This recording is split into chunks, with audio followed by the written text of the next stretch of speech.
DJ Kailash राज।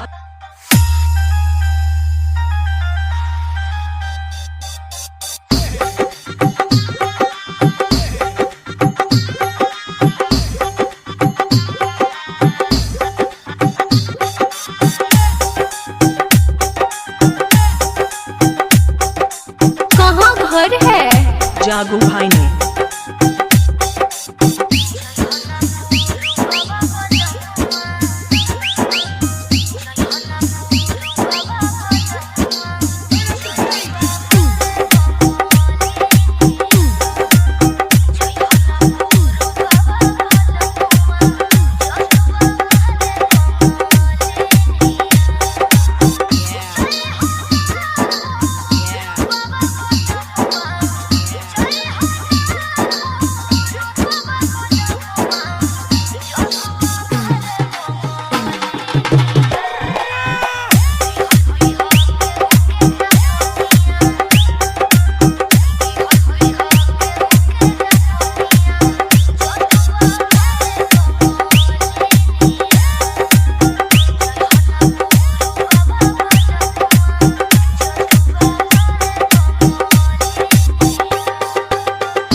हमारा mobile number है 6281847920।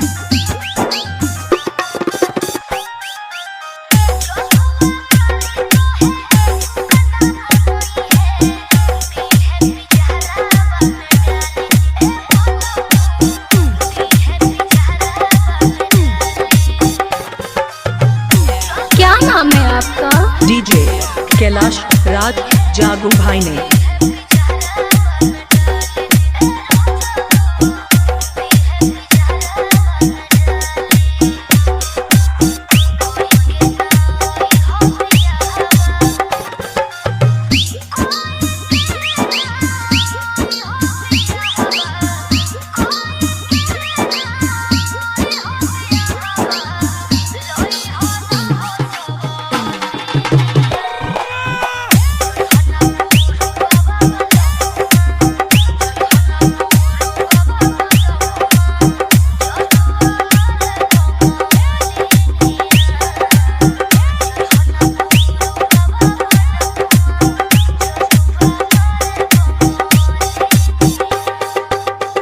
कहाँ घर है?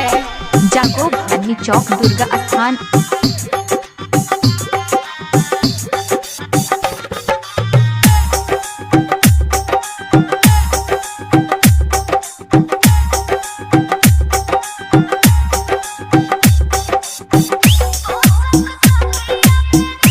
कृष्णा म्यूजिक।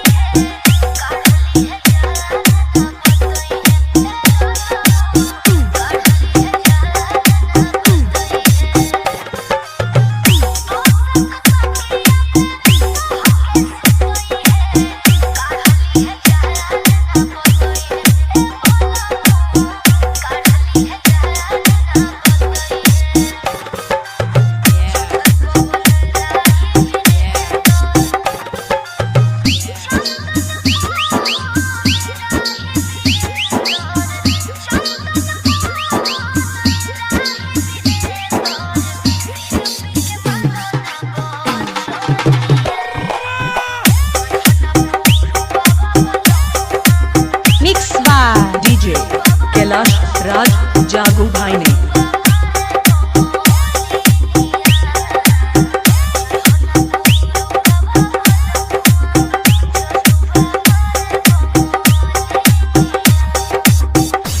हमारा मोबाइल नंबर है 6281847920।